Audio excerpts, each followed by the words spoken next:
Hello everyone, welcome to our YouTube channel Conceptual Study. Strong your base to strong your future. This is Diwakar Maurya. आइए शुरू करते हैं. Banking and financial institution, इसमें already हम लोग अभी तक अपने 9 लेक्चर्स लगा चुके हैं. ठीक है, आज अपने हैं 10th लेक्चर और आज करने वाले हैं बैंकिंग सेक्टर रिफॉर्म्स का फेज सेकंड.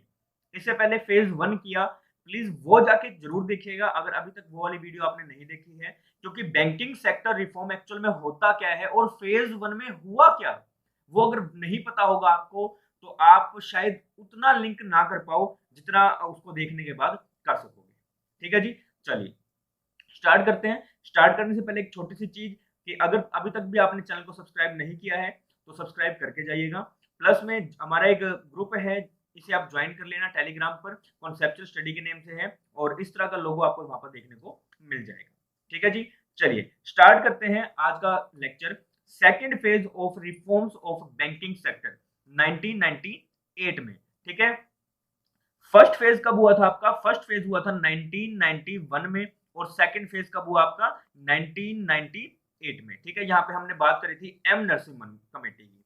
ठीक है, तो पहला इसमें सेकंड फेज में पहली बात क्या करी गई थी? न्यू एरियाज की. New areas for banks financing have been opened up such as insurance, credit cards, asset management, leasing, investment banking. तो यहाँ पे ये बात करी गई कि आप जो बैंक्स है ना उनको थोड़ा सा खुला छोड़ो और उनको कहो कि आप कुछ न्यू एरियाज में काम करना शुरू करो, जैसे कि इंश्योरेंस है, क्रेडिट कार्ड में, असेट मैनेजमेंट में, लीजिंग में, इन्वेस्टमेंट बैंकिंग में.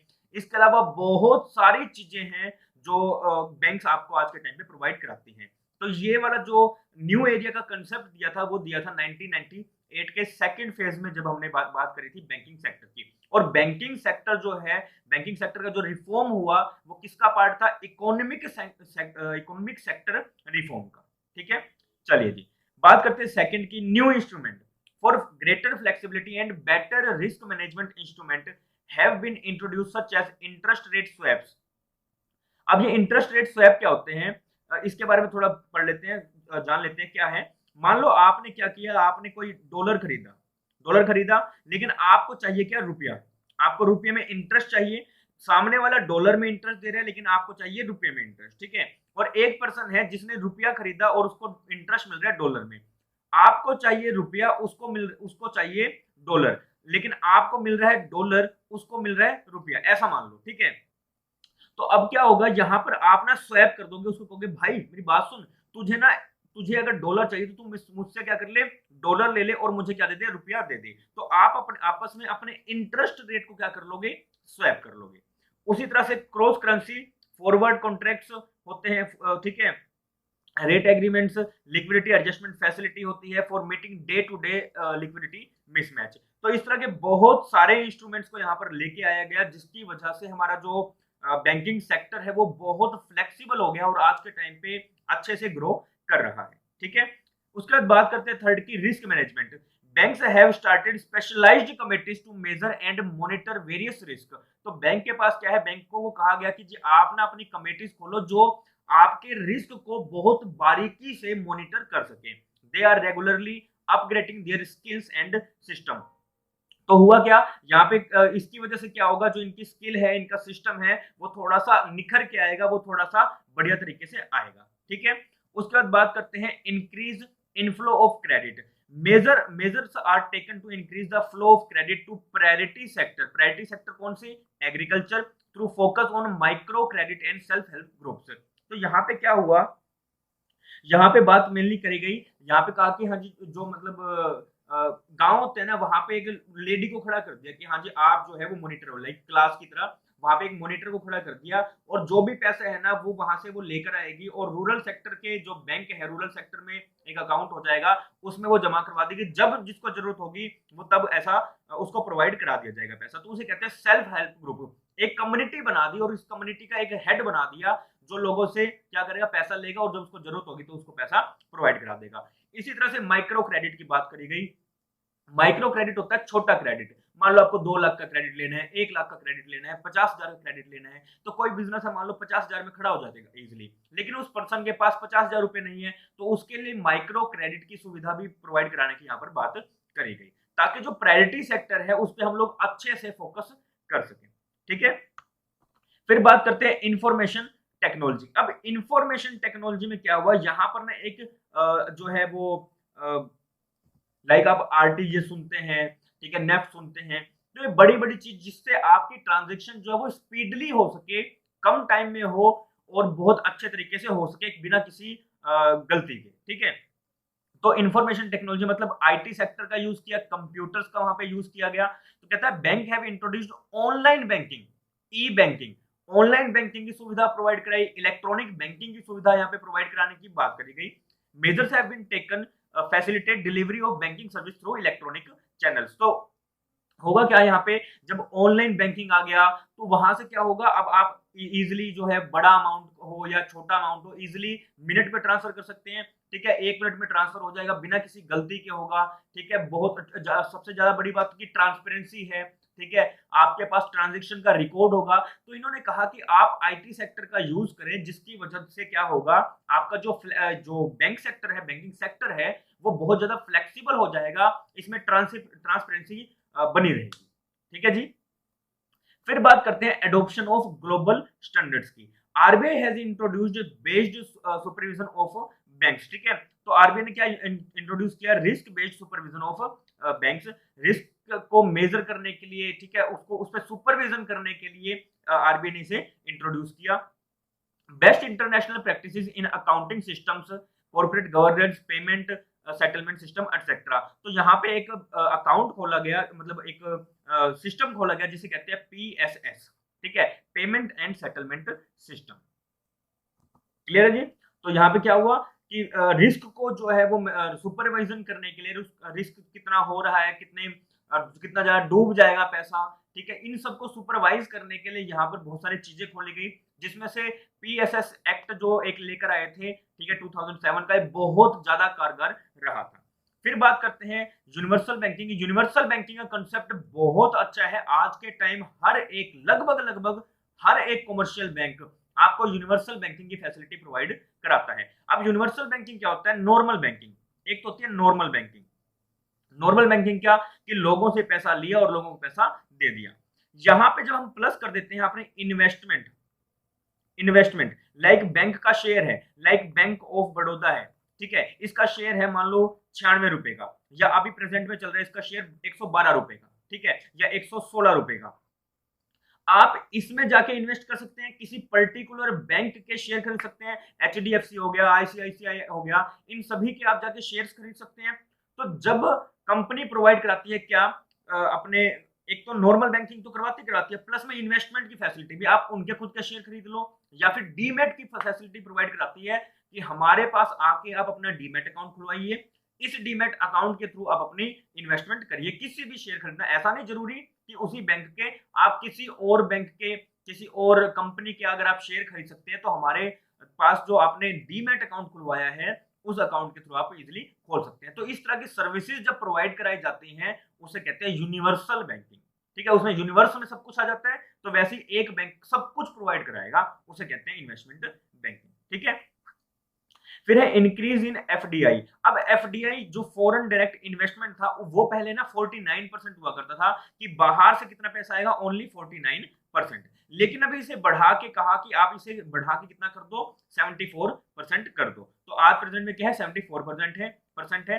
On private bank the limit for FDI has been increased, कर दी गई कितने से, 49% से लेके 74% तक। तो ये अच्छा क्वेश्चन बनता है, इंपॉर्टेंट क्वेश्चन बनता है आपका, कि एफडीआई है जो वो कितने परसेंट से इंक्रीज करी गई थी, या आज के टाइम पे कितनी परसेंटेज है इसकी, तो आप कहेंगे कि 49% पहले हुआ करती थी, और आज के टाइम पे, या उन्होंने जो अमेंडमेंट, जो रिकमेंडेशन दी सेकंड फेज में, वो ये कहा कि आप 49 से बढ़ाकर कितने कर दो, 74% कर दो, ठीक है।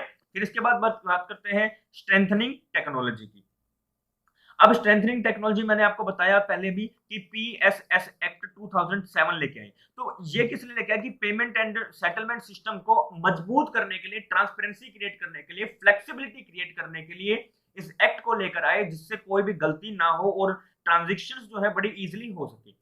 So for payment and settlement system technology infrastructure has been strengthened with electronic fund transfer, centralised fund management system etcetera. तो वो क्या करते हैं, मजबूत बनाती है इस बैंकिंग सेक्टर को, ठीक है। फिर बात करते हैं मैनेजमेंट ऑफ एनपीएस। अब हमने एनपीए के बारे में भी हमने थोड़ा बहुत पढ़ा। एनपीए क्या होता है? Non performing asset. और हमने यहाँ पे देखा कि 90 डेज के बाद अगर कोई भी एसेट का पैसा नहीं आता है तो वो एसेट कैसी बन जाती है? नॉन परफॉर्मिंग एसेट बन जाती है। ठीक है, तो RBI and central government has taken measure for management of non performing asset such as corporate debt restructuring, debt recovery tribunal. हमने फेज 1 में भी देखा कि उन्होंने एक डेट रिकवरी ट्रिब्यूनल खोला था, है ना। इस तरह के बहुत सारे जो कोर्ट्स खोले गए, ट्रिब्यूनल्स खोले गए, जिसकी मदद से हम लोग अपने जो केसेस हैं, जो डिस्प्यूट हो रहे हैं, वो क्या कर सके, बहुत जल्दी से, मतलब फास्ट ट्रैक वे से हम लोग क्या कर सके, इस केस को सोल्व कर सके। और हमने डेट रिकवरी ट्रिब्यूनल की बात बैंकिंग ओम्बड्समैन में भी करी थी कि अगर बैंक और जो कस्टमर है उसका, उन दोनों में कोई डिस्प्यूट हो जाता है तो उस वक्त हम लोग केस की जो सुनवाई होती है फास्ट ट्रैक पे करना हो तो वो कहाँ होती है? रिकवरी ट्रिब्यूनल में होती है। और या फिर हमने इससे पहले फेज 1 में भी बात करी कि अगर कोई डेट बन जाता है तो उस डेट को रिकवर करने के लिए हम लोग क्या करते हैं? डेट रिकवरी ट्रिब्यूनल पे के अंदर जाके उसमें केस करते हैं किसी क्लाइंट पे, या क्लाइंट हम पे कर सकता है, मतलब बैंक पे कर सकता है कि जी ये तो झूठ बोल रहे हैं, मैं ऐसा नहीं हूं, मैंने टाइम टू टाइम पेमेंट करी। ठीक है जी, तो इसके लिए एनपीए के लिए भी बड़ा अच्छा सिस्टम लेके आए थे। ठीक है, तो अभी तो एसएमए भी आ चुका है, एसएमए 1, एसएमए 0, एसएमए 1 और एसएमए 2 भी आ चुका है। इसके बारे में एनपीए में अलग से पढ़ने वाले हैं। ठीक है जी, फिर बात करते हैं मर्जर एंड अमलगमेशन की। अब आपने एक क्या किया, आपने दो कंपनीज है, दोनों कंपनीज का मर्जर कर दिया, या एक कंपनी ने दूसरी कंपनी को क्या किया? अमलगमेट कर लिया, अपने अंदर अब्सॉर्ब कर लिया। ठीक है, तो यहाँ क्या कहते हैं, आरबीआई क्या करता है? गाइडलाइन इशू करता है, किसके लिए? फॉर मर्जर के लिए और अमलगमेशन के लिए ऑफ प्राइवेट इन मई 2005। तो यहाँ पे आरबीआई ने गाइडलाइंस कुछ इशू करी थी कि आप अगर मर्जर करते हैं या अमलगमेशन करते हैं अपनी कंपनी का, कंपनी बोले तो बैंक, यहाँ बैंक की बात चल रही है, तो आरबीआई ने इशू किया अपने गाइडलाइंस कि आप अगर मर्जर करते हैं या अमलगमेशन करते हैं तो आपको हमें ये चीजें प्रोवाइड करानी पड़ेगी। ठीक है जी, फिर बात करते हैं गाइडलाइंस फॉर एंटी लॉन्ड्रिंग। अब एंटी लॉन्ड्रिंग के लिए ना एक एक्ट भी लेके आए, एंटी लॉन्ड्रिंग एक्ट। यहाँ पे क्या होता था, यहाँ पे जो बात करी ब्लैक मनी की, किसकी? ब्लैक मनी की। तो ब्लैक मनी को कैसे रिकवर किया जाए, ब्लैक मनी को कैसे व्हाइट, मतलब जो है वो छुपा के जो लोग बैठे हैं उनको कैसे वापस लिया जाए, उस पे हमने यहाँ पर क्या बनाया? एक एंटी लॉन्ड्रिंग एक्ट बनाया। ठीक है, in recent times prevention of money laundering has been given importance to international financial relationship. तो ये इंपॉर्टेंस देता है, क्यों? क्योंकि अगर आप देखो तो आपने स्विस बैंक का नाम तो सुना होगा, है ना। तो हम लोग जब बात करते हैं या न्यूज में हम लोगों ने सुना हो कि जो स्विस बैंक है उसमें जाके हमारे लोग वहां पे पैसा जमा करते हैं और वहां से पता नहीं लगता भी कौन सा किसका अकाउंट है, कितना ब्लैक मनी हमारे पास, जो मतलब उनके पास पड़ा है हमारे देश का पैसा, तो हमें कुछ नहीं पता लगता, बहुत रेयर केस हो जाते हैं, है ना। तो इस चीज के लिए एंटी लॉन्ड्रिंग एक्ट यहाँ पर लेकर आए। ठीक है, इन 2004 आरबीआई ने क्या किया? रिवाइज किए अपने गाइडलाइंस को ऑन कस्टमर, जो है केवाईसी होती है, नो यूर कस्टमर। ठीक है, तो केवाईसी की फुल फॉर्म क्या होती है? Know your customer. ठीक है, तो ये यूर आएगा। ठीक है, तो नो यूर कस्टमर मतलब आप अपने कस्टमर के बारे में जानो। वहां पे केवाईसी से रिलेटेड, लाइक अब अपना पैन कार्ड लग रहा है, अब आप कोई भी ट्रांजेक्शन करेंगे तो आपके पैन कार्ड के थ्रू आईटीआर में वो सारी सारी चीजें आ जाएंगी, है ना। जब आप आईटीआर टैक्स फाइल करेंगे तो वहां पे ऑलरेडी लिखा आता है अभी आपका इतना इतना की इनकम हुई है, ऐसा ऐसा हुआ है, तो वहां पे पैन कार्ड मैंडेटरी कर दिया, आधार कार्ड मैंडेटरी कर दिया, और आधार कार्ड को बैंक अकाउंट के साथ लिंक करवा दिया। तो ये बहुत सारी चीजें ऐसे कर रहे हैं जिससे हम लोग एंटी लॉन्ड्रिंग के ऊपर जो है वो रोक लगा सकते हैं। ठीक है, और बैंकिंग से सारी कुल मिला के अगर हम बात करें तो सारी बात ही ये है कि हम बैंकिंग सेक्टर को ट्रांसपेरेंट करना चाह रहे हैं, फ्लेक्सिबल करना चाह रहे हैं। ठीक है, फिर बात करते हैं मैनेजरियल ऑटोनॉमी। अब यहाँ पे बात एक ये करी गई कि आप जो कंट्रोल कर रहे हैं ना, ये कंट्रोल मत करिए, आप इन्हें ऑटोनॉमी दीजिए। ऑटोनॉमी का मतलब होता है थोड़ी छूट दीजिए। ठीक है, थोड़ा सा आजादी दीजिए, तो इससे क्या होगा? बैंकिंग सेक्टर जो है वो कुछ अलग से सोच पाएगा और काम कर पाएगा, नहीं तो सिर्फ और सिर्फ वो आपके ऑर्डर्स को ही फॉलो करके रह जाएगा, जिसकी वजह से कंट्री में ग्रोथ होना थोड़ा सा मुश्किल हो जाना है। ठीक है, in 2005 government of India has issued a managerial autonomy package for public sector banks to provide them a level playing fields with private sector banks in India। तो यहाँ पे क्या कहा गया कि पब्लिक सेक्टर बैंक्स को आप थोड़ी सी ऑटोनॉमी प्रोवाइड कराओ कि उनका जो मैनेजर है, उनका जो पीओ है, वो खुद कोई डिसीजन ले सके, वो ऐसा ना हो कि सिर्फ और सिर्फ वो आपकी ऑर्डर्स को फॉलो करें, और ऑर्डर्स को सिर्फ और सिर्फ अगर वो आपके ऑर्डर्स को फॉलो करेंगे तो उससे क्या होगा, जो मनी सर्कुलेशन है वो अच्छे से नहीं हो पाएगा, जो जीडीपी है या आप ये कह लो जो अपने ग्रोथ है इंडिया की कंट्री की, वो क्या होगी, नीचे नीचे चलती जाएगी, मतलब वो इंक्रीज नहीं कर पाएगी। ठीक है, फिर बात करी कस्टमर सर्विसेज की।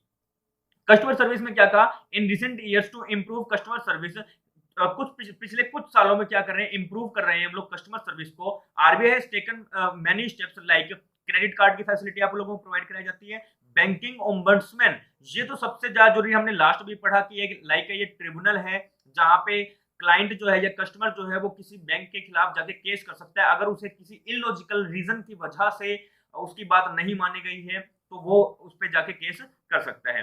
सेटलमेंट ऑफ क्लेम्स के रिगार्डिंग यहाँ पर कस्टमर सर्विस प्रोवाइड कराई गई है। ठीक है, तो अभी क्या है, यहाँ पे बहुत सारे ऐसे बैंक्स हैं जिनकी कस्टमर सर्विसेज भी आपको अलग से मिलती है, वो सामने से कॉल कर करके पूछते हैं या आप उनके कस्टमर केयर में जाके फोन करके पूछ सकते हैं। ठीक है जी, फिर उसके बाद बढ़ते हैं आगे जिसमें है थैंक यू। ठीक है, तो आज के लिए सिर्फ इतना ही।